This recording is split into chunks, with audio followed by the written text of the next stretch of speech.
the only kid who grew up this way. Surrounded by people who used to say that rhyme about sticks and stones. As if broken bones hurt more than the names we got called, and we got called them all. So we grew up believing no one would ever fall in love with us, that we'd be lonely forever, that we'd never meet someone to make us feel like the sun was something they built for us in their tool shed. So broken heartstrings bled the blues as we tried to empty ourselves so we would feel nothing. Don't tell me that hurts less than a broken bone, that an ingrown life is something surgeons can cut away, that there's no way for it to metastasize. It does. She was 8 years old, our first day of grade 3, when she got called ugly. We both got moved to the back of class so we would stop getting bombarded by spitballs. But the school halls were a battleground where we found ourselves outnumbered day after wretched day. We used to stay inside for recess because outside was worse.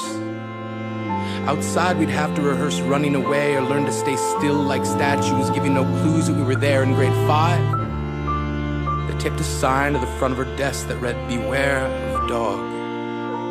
To this day, despite a loving husband, she doesn't think she's beautiful because of a birthmark that takes up a little less than half her face. Kids used to say she looks like a wrong answer that someone tried to erase but couldn't quite get the job done.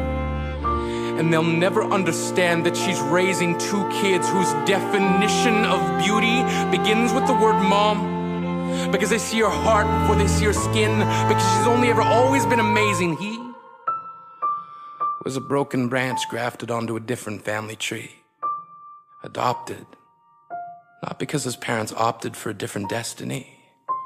He was 3 when it became a mixed drink of 1 part left alone and 2 parts tragedy. Started therapy in 8th grade.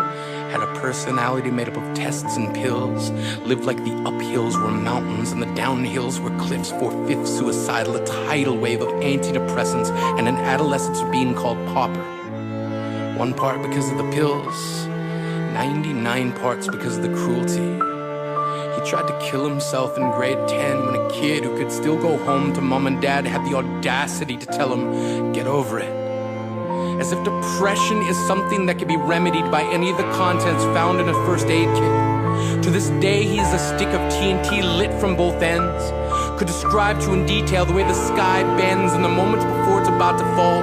And despite an army of friends who all call him an inspiration, he remains a conversation piece between people who can't understand. Sometimes being drug-free has less to do with addiction and more to do with sanity. We weren't the only kids who grew up this way. To this day, kids are still being called names. The classics were, "Hey stupid," "Hey spaz." Seems like every school has an arsenal of names getting updated every year. And if a kid breaks in a school and no one around chooses to hear, do they make a sound? Or they just background noise from a soundtrack stuck on repeat when people say things like kids can be cruel? Every school was a big top circus tent, and the pecking order went from acrobats to lion tamers, from clowns to carnies. All of these miles ahead of who we were freaks. Lobster claw boys and bearded ladies.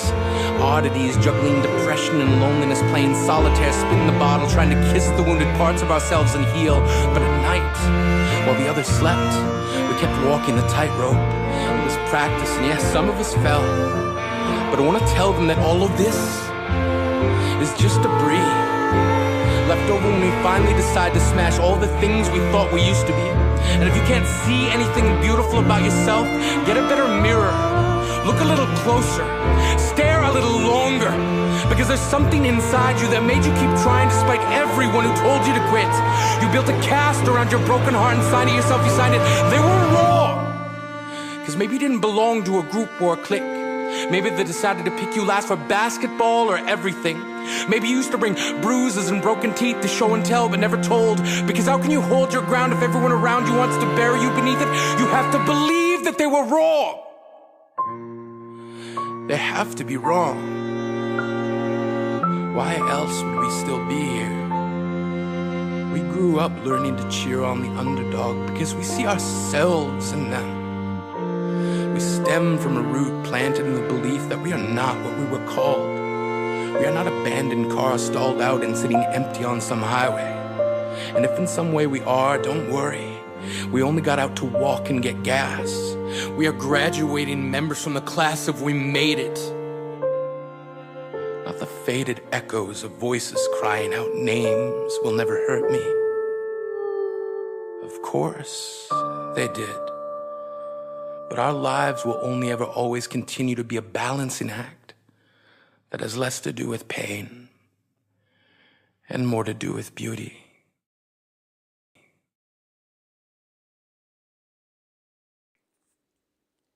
Hey guys, this is M or Chattier80. I would like to thank you guys so much for watching this video. I had a lot of fun making this video, and I would also like to thank all of my followers on Tumblr. All of your likes, reblogs, and support means a lot. I can't believe that I finally hit 150 followers on there. I would also like to thank my friends and my girlfriend for supporting me. I love you all. And I hope that you guys have a wonderful year, and I look forward to trying to do more art, writing, collabs, and maybe some animation. But thank you guys so much. Stay awesome. Bye bye.